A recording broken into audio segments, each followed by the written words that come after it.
The upper spires of Aurelia Station stood like skeletal fingers grasping at a bruised sky.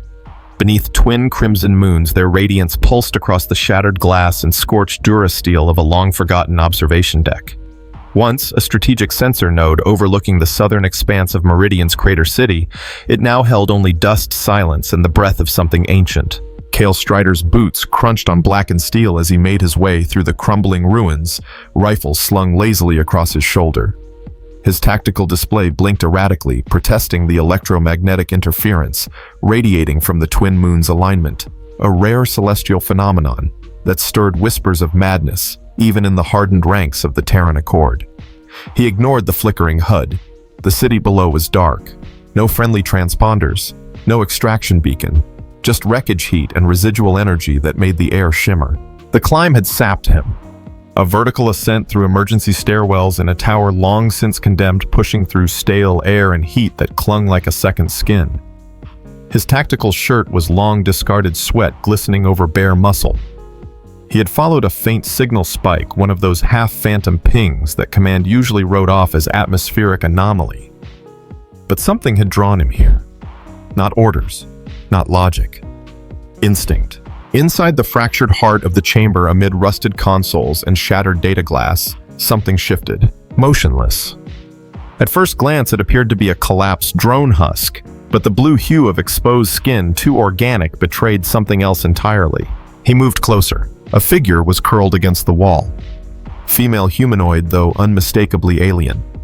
Her skin bore a soft sheen, tinted in shades of cobalt and silver. Clad in a torn Valeri tactical suit, she lay half-buried under a collapsed strut. Her long hair, nearly white, was braided with surgical precision, now disheveled by pain and dust. Heat radiated from her like a forge. Strider reached down and cleared debris from her torso fingers, brushing the gleam of bio-armor that had once fit tightly but now hung scorched and slashed. Her breathing was shallow. Beneath her chest plate, her abdomen rose and fell with fragile rhythm. Sensors registered elevated core temperature well past human fever thresholds. She was alive, barely. Kael hesitated. The Valeri were not allies. No formal war, but 1,000 standoffs, a dozen skirmishes, long-standing suspicion, sealed by years of political deadlock. His mission parameters did not include engagement, much less rescue. But the sight of her, an elite operative, left to die in this forgotten structure, pressed against something quiet and buried in him. He pulled a canister from his side pouch and cracked the hydrating gel, pressed it to her lips. Her throat moved. Once, twice. A faint tremor passed through her body as internal systems re-engaged, reeling from dehydration and moonlight exposure. The twin moons blazed through the shattered viewport, and Kael noticed the shimmer it caused across her skin. Bioluminescent tattoos, no neural pathways flickered beneath the surface, like a circuit map awakening. The moons were triggering something inside her.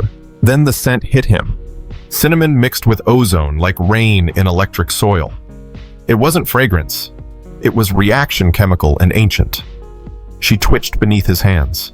Her limbs tensed. One hand grasped at his forearm with startling strength. Her skin was hot. Not feverish. Not ill. Activated. Kael's muscles coiled by reflex, but he didn't pull away. There was fear in her face, not of him, but of something larger.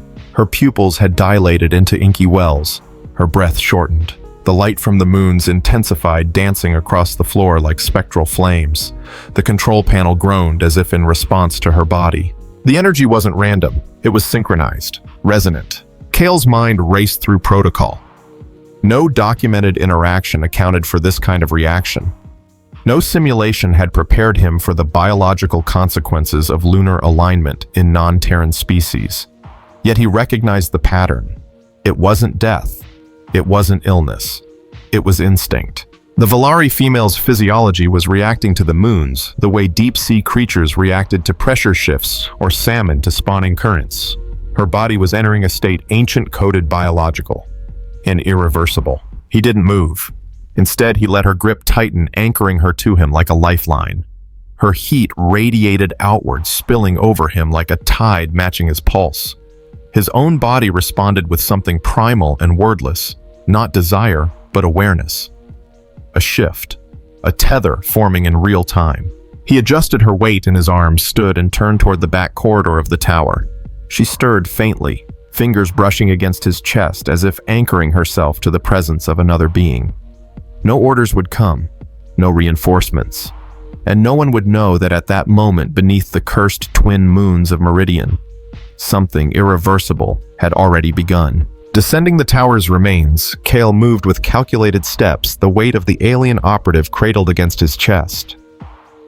The bulk of her form, though taller and leaner than human standard, rested easily in his arms, her bio-weave suit clinging damply to her fevered skin. The corridor ahead trembled with residual aftershocks. Old war mines, possibly tectonic rumbling, but none threatened to stop him now. Outside, Meridian's ruins stretched for miles.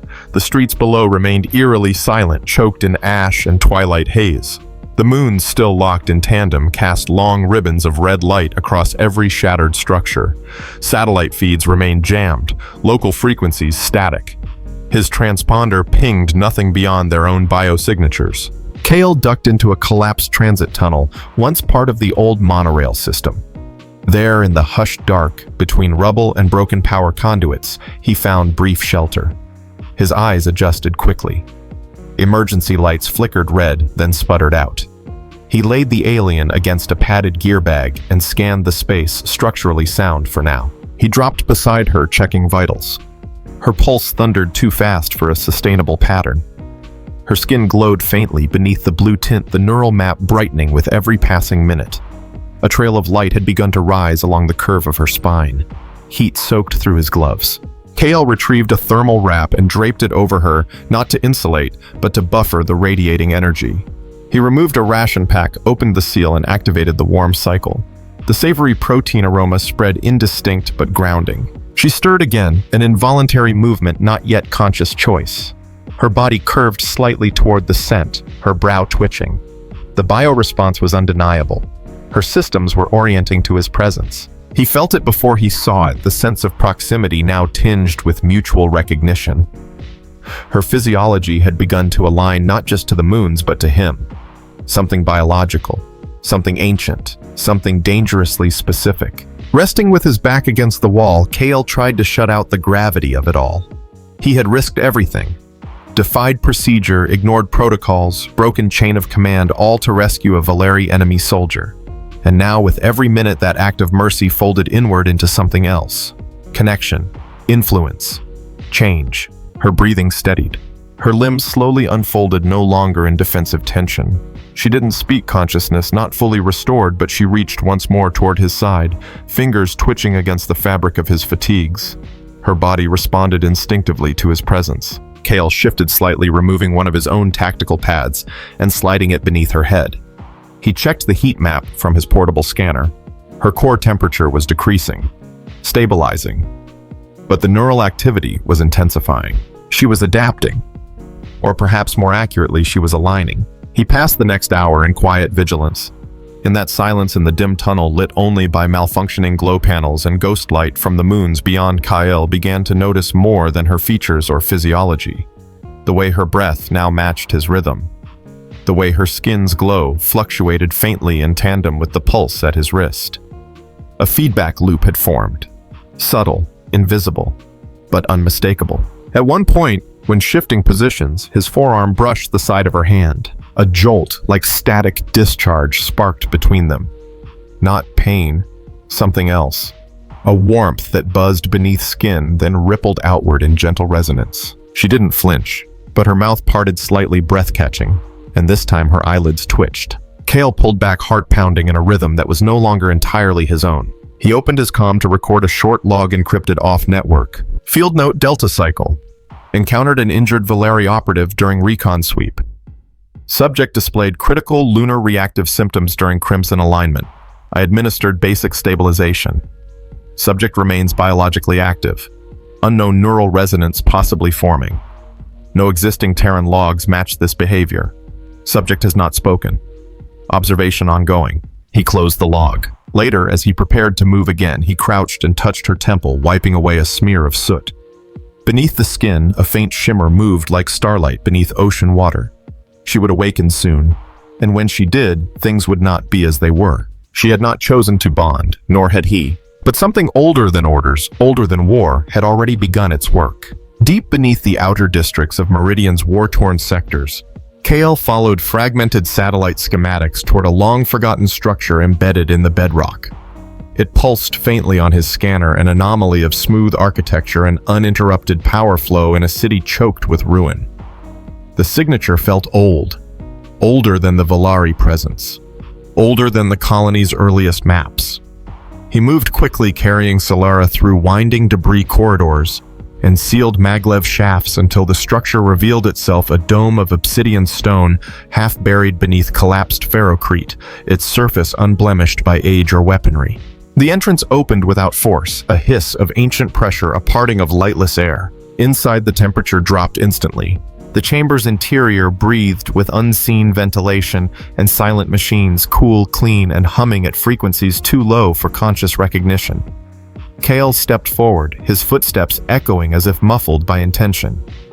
Walls curved inward with elegant simplicity, inscribed with looping script that pulsed like the slow beat of a distant heart. He laid her on the center dais. The slab beneath her shimmered to life. Faint blue lines spread outward like veins, mapping her form, scanning vitals. Symbols aligned above her, in midair holographic responsive. They shifted with every beat of her heart. The dome acknowledged her presence. Kael stepped back, hand on his rifle, unsure if the room understood him as part of this equation or as a contaminant. Yet it did not reject him. Instead, the symbols brightened again, changing, reconfiguring, now tracking two figures instead of one. His biosignature had been absorbed. A low tone began to vibrate from the walls, not mechanical, not threatening. It was musical in quality, somber, steady, resonant. Then came the shift. The slab beneath Solara glowed more intensely. Bands of light snaked upward, scanning her abdomen, her neural pathway, her bloodstream. Her body arched slightly. Her skin responded with glowing tattoos, now fully lit, her entire network alight like bioluminescent armor. Then the bands turned toward Kael. A flicker, hesitation, but then acceptance. The lights enveloped them both. His body locked in place as a wave of gravity shifted inward. Not pressure, but density. Like a pull behind his ribs, like 1,000 thoughts pressed into a single breath. The dais erupted with soft light. In that instant, Kael saw it. Her memories, her past, her pain.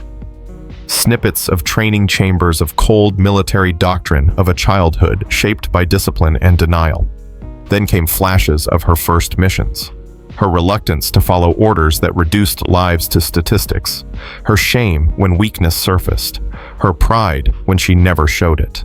And deeper still, Kael felt her confusion at the moment he first touched her.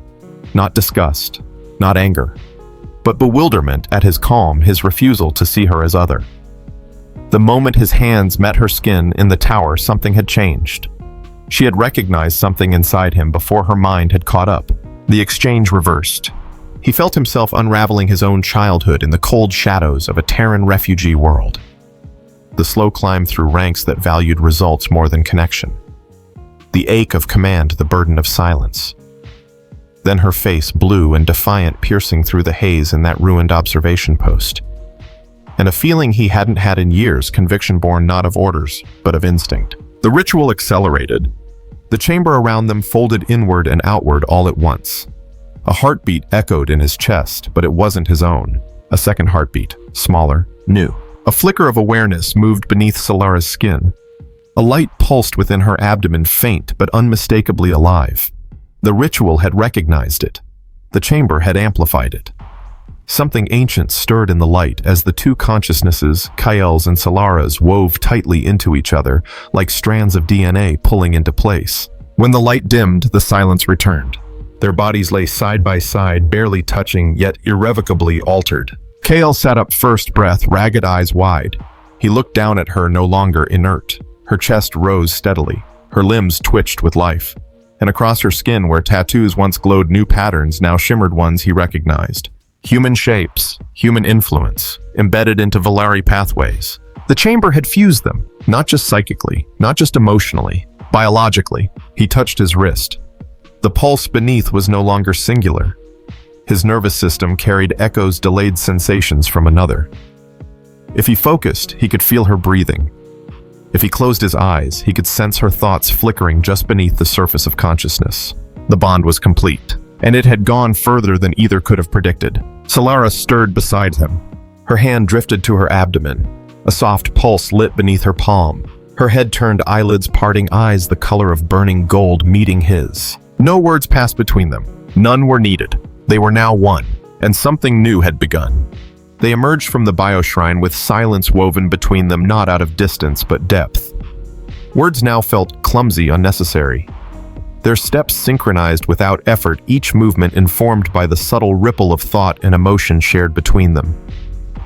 In the growing dusk, they moved like twin shadows navigating collapsed infrastructure with unspoken purpose. Above, the twin moons continued their convergence, low on the horizon and seething with energy.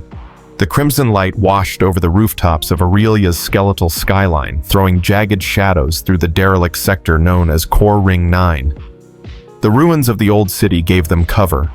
Their destination, a suspected smuggler dock, receiving stolen plasma cores intel Solara had memorized from Valeri recon before her collapse. The closer they drew to the drop zone, the more Kael felt it, the sharpening edge of her awareness feeding into his own. She no longer needed to scan with her optics. Her tactical readouts streamed through their bond, coloring his perception. Enemy counts, weapon signatures, flanking possibilities. It all flowed into him like instinct reborn. They reached a vantage point overlooking the landing platform, a sleek black freighter Terran class modified with illegal Valeri tech. 6 armed hostiles were unloading sealed containers. Pulse rifles, modified exosuits, enhanced optics. The first operation as bonded warriors had begun. Kael crouched low behind a vent shaft, his breath steady. Solara was beside him, her posture relaxed yet ready. He didn't glance at her, didn't need to. She radiated tension through their bond, but not fear. Focus, anticipation, confidence, and something else deeper, the thrill of unity. He felt her timing as if it were his own. The moment she sprang forward, he was already moving, dropping silently onto the platform. 2 guards turned too slowly. The first fell to Solara's razor-thin blade, the second dropped to Kael's silence shot. No alarms triggered. The remaining 4 scrambled, but Solara had already moved beyond line of sight, her presence flickering at the edge of Kael's awareness like a second heartbeat. Plasma bolts erupted around him, but his body moved before thought commanded, because her intent was already inside him. One attacker flanked Kael, spun and ducked, firing at an angle he couldn't see, but knew she needed clear. Her blade passed over his shoulder, slicing through a combat harness, as he pinned another smuggler with kinetic rounds. The fight unfolded in seconds, deadly, seamless, inevitable. When the final shot rang out, the silence returned, broken only by the hiss of smoldering circuitry. The bond didn't fade, with the danger it deepened. Adrenaline surged through both bodies, like electricity across a neural web. Shared victory echoed between their minds, amplified by the fusion of adrenaline and something stronger, affirmation. They had moved not like a team, but a single organism. They approached the containers. Solara's scanner confirmed the payload weapons-grade plasma, enough to destabilize an entire planetary sector. Her fingers danced across the locks, disabling fail-safes. Then it hit them, an alert through their bond. Danger, imminent, unseen. Kael turned without thinking, drawing his weapon as a smuggler they had overlooked rose behind Solara, weapon primed. He lunged. They collided mid-turn, Kael's body absorbing the brunt of the blast as he fired. The enemy fell stunned and silent. For a moment, everything froze. Kael's arms were wrapped around Solara from behind her back, pressed tightly to his chest, her breath sharp in his ear. Her pulse hammered through his skin, mingled with his own. The heat between them wasn't from combat. It was the echo of survival, the kind that leaves no room for anything but truth. Their bond surged again. It wasn't just proximity. It was multiplication. Another presence had stirred. The pulse from Solara's abdomen flared with light, visible now, rippling through the seams of her armor like veins of living starlight. The hybrid child's energy had ignited not as a passenger, but as an extension of the bond. It was aware, protective. Solara turned, her breath catching. Her golden eyes met his wide, not with fear, but awe. The shared silence between them spoke what their lips could not. They had become something new. Triad, warrior, family. Even in stillness, they were evolving. Within hours, the upper sky over Meridian changed. Patrol ships streaked across the atmosphere, sensors scanning alarms, pulsing through encrypted airwaves. Someone had noticed the disturbance. Someone had noticed them. Yet what would come was more than a reaction to a firefight. The ripple they triggered had far greater reach. In the depths of the Neareth Enclave, at a place few Terrans knew even existed, Kael and Solara descended under escort. The building had shifted beneath their presence. Doors opened without authorization. The sages who met them did not ask questions, they watched in silence, listening not with ears, but with instinct attuned to energetic truth. They were led through the glowing spiral corridor beneath the surface, a path built not by humans, not by Valari, but by something older. Light moved as mist along the walls. Resonant patterns pulsed in response to each step they took. Solara's body was flushed with a low warmth radiating from her core, steady, symmetrical, glowing softly. Her hands hovered protectively near her abdomen, though there was no sense of fear. The child within moved with presence, pulsing faintly in response to her touch. They passed through a verification chamber, a dome of shifting crystalline walls and floating light orbs that responded to mood more than sound. There, the sages surrounded them and called upon the bond, not by voice, not by language, through resonance. The chamber pulsed once and then drew their consciousness outward, unfolding it like petals under sunlight. They moved not with bodies, but with memories. Solara's world came first, a planet of burning skies and sterile halls, a culture that revered order above empathy, training that taught the silencing of feelings, the elevation of control, the rejection of tenderness. And yet, under all that pressure, something soft had survived. A curiosity about the Terrans, a hidden capacity to feel buried under layers of command. Kael's mind followed through dust-blown colonies, broken systems, the weight of death without glory. His rebellion hadn't come from anger, but from loss. And then the moment when he had seen her beneath the moon's body, curled against steel, glowing with agony, needing no one yet helpless. Something ancient had shifted in him then. A gravitational pull. A connection not born of culture or command, but instinct. The bond expanded again, and the child responded. The chamber erupted with soft light as the energy from Solara's core pulsed through the floor, spilling upward like an aurora cycling through colors that had no name. Sages drew back reverently silent, their faces tilted skyward. Not fear, not confusion, recognition. The unborn life still forming held a signature neither Terran nor Valari, a hybrid link anchored in love, not engineered in fusion, not conquest.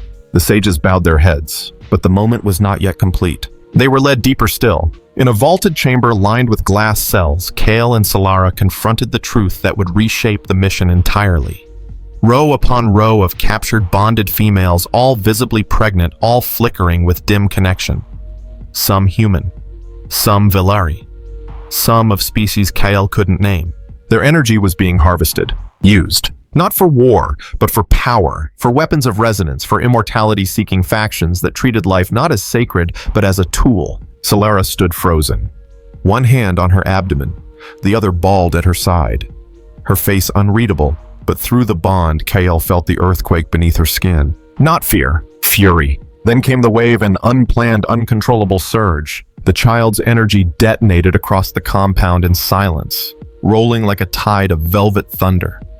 Lights dimmed, consoles crashed, doors unlocked, machines failed, and every containment cell clicked open. The captives blinked awake, disoriented but free. Sages moved quickly, organizing evacuation shelter care. Kael and Solara moved with them, their bond now tripled in strength. Through it, they coordinated as if possessed by something greater than training. It wasn't just connection. It was command. They had become center points of a network now active, and the message would soon reach the upper echelons of both their worlds. The Valari High Command, the Terran Accord, the factions invested in trafficking, in experimentation, and secrecy. The storm was coming, but Kael and Solara were no longer pawns in that game. They were the anomaly that rewrote the board, and they were not alone. 6 days later, the stars above Haven Station pulsed in quiet rhythm. What had once been a fractured refueling hub now shimmered as a symbol of unity, rebuilt atop the ashes of conflict. Here, the newly freed bonded pairs found sanctuary not as patients or specimens, but as ambassadors of a future no faction had foreseen. Kael stood alone at the observation deck, one hand resting against the glass as twin moons rose over Aurelia's horizon. Their light, once feared, now shimmered like a herald. Behind him, the faint sound of movement, soft, purposeful, echoed through the room's quiet. The air held the scent of ozone and saltstone, familiar now. He didn't need to turn. Solara approached her presence, woven through his awareness like breath in a still room. She moved with calm grace, the curve of her abdomen. Unmistakable now beneath a flowing tunic, Valari fabric cut in Terran simplicity. Her skin shimmered faintly, bioluminescence pulsing in time with the presence within her. The child had grown rapidly, not just in body, but in awareness. Its consciousness brushed gently against both minds, now a quiet third pulse in the rhythm of their bond. They stood together, gazes fixed on the moons. Their journey had begun beneath those twin lights, violent, unexpected, driven by biology and ancient codes neither understood.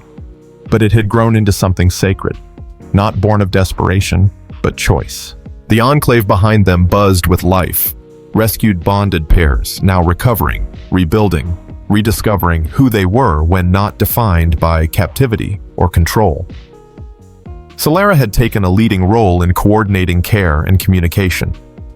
Kael, once a soldier with no cause beyond the next mission, now found his days consumed by diplomacy, defense planning, and occasional moments of quiet awe. The child within her stirred, and both felt it, not as a kick or flutter, but as thought, primal, gentle, alive. A flicker of curiosity, a pulse of contentment. Neither had planned for this, yet neither feared it anymore. Solara's gaze remained on the moons.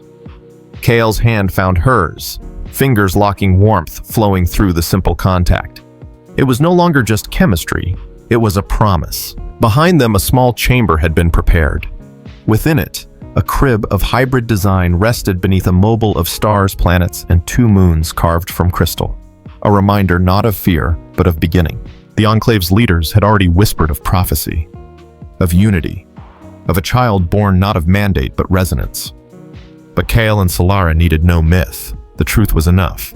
They had changed, together. The child had responded to their bond, not with power or destruction, but protection. When the compound collapsed under its own secrets, it had shielded them all, disabling weapons, unlocking doors, preserving life. It had chosen life before it could speak, and that choice had changed everything. Across Valerion and Terran space inquiries had begun. Investigations, outcries, exposures. Some denied, some resisted, but others listened. Stories spread. The names Kael Strider and Solara Vane became whispered not as scandal, but as seed. The possibility of a future where difference did not mean distance, where connection did not mean compromise. Solara's hand rested atop her abdomen again. The glow intensified. Through their bond, a single image passed between them, a child walking beneath stars neither parent had yet seen. Not Valari, not Terran, something new. The moons rose higher, and they did not fear the light. From a forgotten outpost under the glare of twin moons to the heart of a conspiracy spanning worlds. The journey of Kael Strider and Solara Vane was never meant to follow protocol. It began with a single act of compassion, an instinctual refusal to abandon life, and unfolded into a bond that defied species biology and doctrine. Their connection was forged in heat, deepened in combat, and ultimately sealed by the birth of something new. A child of resonance, of choice, of hope. Through their link, they unraveled a galactic network of exploitation. Through their unity, they became more than operatives. They became catalysts. In a galaxy divided by distrust, theirs was a signal flare in the darkness, that trust can emerge between enemies, that connection can heal ancient wounds, and that perhaps the future isn't found in domination or design, but in those who choose love over law. If this story resonated with you, don't forget to like the video, share it with fellow sci-fi lovers, and subscribe to the channel for more deep space tales of hope, heartbreak, and heroism. Until next time, may your path always find starlight, no matter how many moons rise overhead.